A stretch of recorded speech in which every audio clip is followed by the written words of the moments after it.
Ayan, mapagpalang araw sa inyo mga ka-farmers. Naitanim na nga po natin itong unang batch ng ating Sultan F1. Ang naitanim po natin na unang batch ay 100 trays.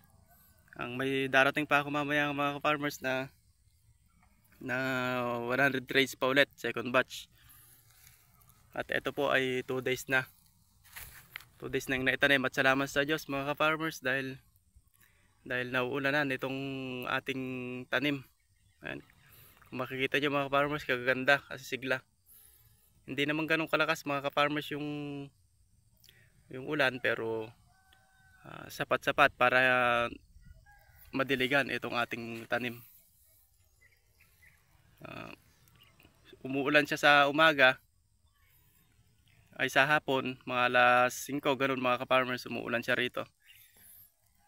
Tapos mainit sa umaga, alas 7 hanggang alas 4 mga ka-farmers, ang init dito. Pero kung makikita nyo, hindi mamatay itong punla natin. Pagkatatanim nga pala ka-farmers, ang ating sili magkakaroon ng transplanting shock.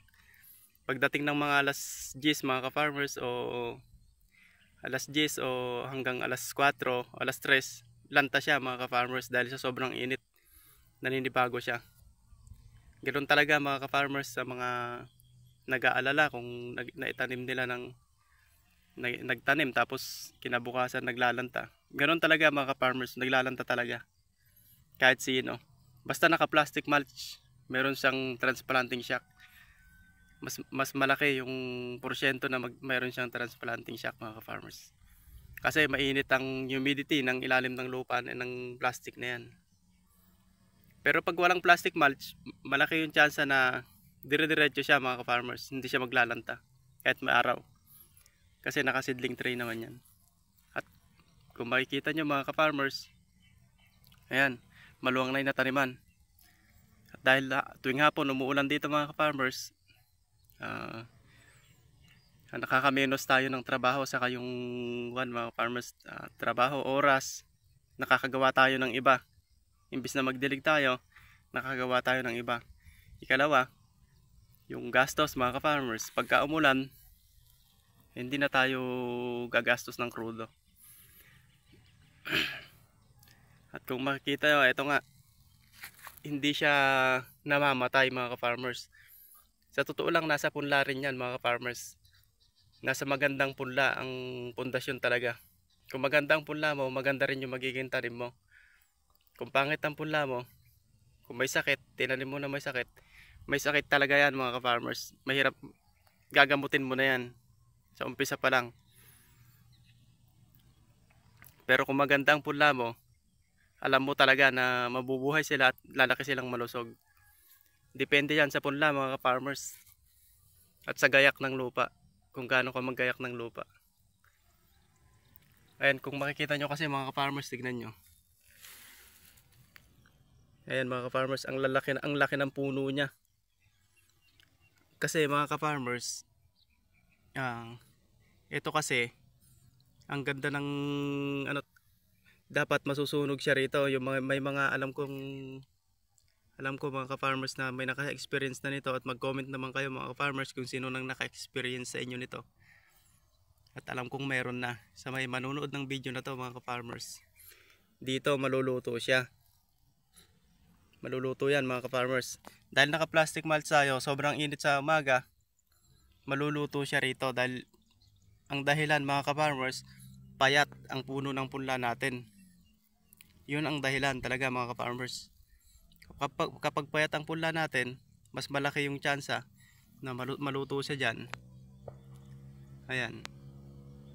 Tapos matangkad pa. Sinong mga nakaranas na dyan mga ka-farmers, marami talagang nakaranas na nito. At ang solusyon yan, nasa punla rin mga ka-farmers. Kaya sinasabi ko, nasa punla ang pundasyon. Magandang punla, maganda rin yung magiging tanim. Kung makikita, ang laki mga ka-farmers ng puno, tapos ang talapad ng dahon, at green talaga siya. At kung hindi nyo lang nakita mga ka-farmers, pero yung ugat nyan, ang kapal bago itanim yan, talagang punong-puno yung lupa doon sa seedling tray.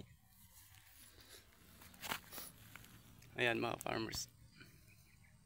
Ito mga pala mga ka-farmers ay in-order ko lang.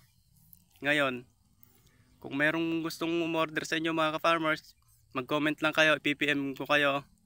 I-PPM ko na lang yung mga magko-comment mga ka-farmers sa mga gustong magpa-order. Kaya pagka PM ko sa inyo, mag-uusap tayo kung kayang-kaya kayong deliveran mga ka-farmers. Pero ang pwede kasi noon mga ka-farmers, magsasabi muna kayo, magpapapunla muna kayo. Reserve kumbaga mga ka-farmers. Magpapa-reserve kayo tapos kukunin. Hindi po pwede yung pagsabi nyo mga ka-farmers, meron na. Alang ganon mga ka-farmers. Dito sa amin ay pinupunla muna. At ikalawa, ito ang importante mga ka-farmers. Mag-iingat tayo sa F2 seeds. Ito kasi mga ka-farmers ay sa pinagkuhanan kong seed grower ay seedling nursery. Andun ako mga ka-farmers nang hinuhulog ito, kaya lahat ng hinuhulog nilang buto ay galing talaga sa lata o nasa pakete. Hindi katulad ng, hindi ko alam kung pero meron talagang gumagawa ng F2. Hinahaluan nila ng F2 seeds, kaya mag-ingat kayo mga ka-farmers. Kaya kung minsan meron tayong nakukuha, lalo na sa panigang, maiksi ang bunga o balubuloktot, o kung hindi sakitin, mahinang bumunga, dahil doon mga ka-farmers sa F2 seeds. Ito mga ka-farmers, sa pinagkuhanan ko, makakatiyak kayo na F1 talaga yung itatanim nila sa inyo, galing sa lata mga ka-farmers. Kaya mag-subscribe naman kayo mga ka-farmers, i-share na rin at i-follow para kung sakaling may mag-order pa rin ng buto. Hindi sponsor yun mga farmers, at hindi ko rin kinukuhan. Gusto ko lang rin kayong tulungan sa magandang punla na itatanim nyo. At sinitiyak ko po sa inyo mga farmers na magandang punla na i-deliver sa inyo. Pero wala naman akong komisyon doon mga farmers. Sa totoo, ngayon kung makakapag-usap tayo at kaya kayong deliveran mga farmers, tanungin nyo ako doon mga farmers sa para sa patunay na hindi ako kilala noon mga ka-farmers. Pinagkuhanan ko lang yon, kaya tutulungan ko na lang kayo na makakuha rin sa kanya ng magandang buto, magandang seedlings mga ka-farmers.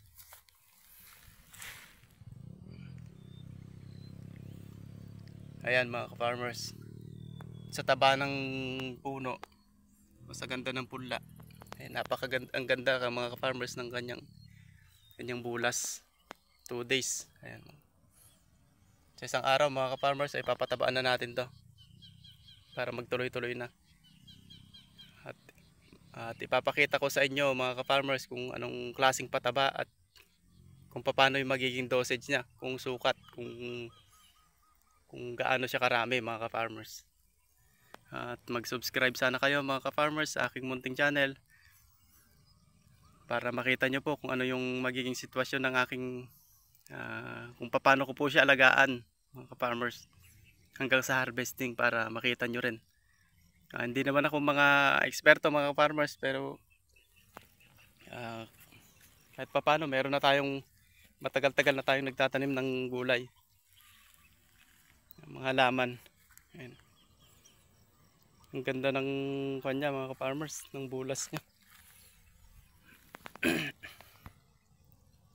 Ayan. Wala siyang patay mga ka-farmers kasi maganda nga yung punla. Nasa punla ang pundasyon. Diyan nagsisimula mga ka-farmers kung kikita ka o hindi. Maliban na lang kung hindi mo alagaan. Kahit magandang punla mo, kung pangit hindi mo alagaan ng maayos, wala rin mga ka-farmers.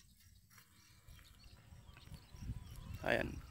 Dito natin itatanim yung 100 tray. Diyan. Nagdag lang yan, tapos doon mga ka-farmers sa dulo. Ililibot ko kayo mga farmers at ipapakita ko sa inyo yung patubig natin. Ayan, may mga kanal dyan mga farmers, may mga aripit dyan.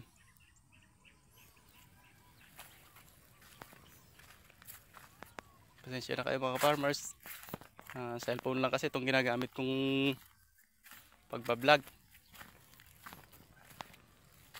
Pero sana mag-subscribe kayo mga farmers, na suportahan nyo sana itong munting channel ko. At siguro ko naman mga farmers na ibibigyan ko kayo ng ideya at mga tips, at sana makapagbigay rin ng inspirasyon sa mga katulad kong nagsasaka mga farmers. Ayan mga farmers, igagayak pa yung kabila. Diyan itatanim yung 103 pa. Saka dito. Maluwang pa yan mga farmers. At ito yung ginagamit natin. Ayan yung ginagamit nating makina. Naka-safe siya. Ayun, meron siyang yero. Pag gagamitin yan, alisin na lang.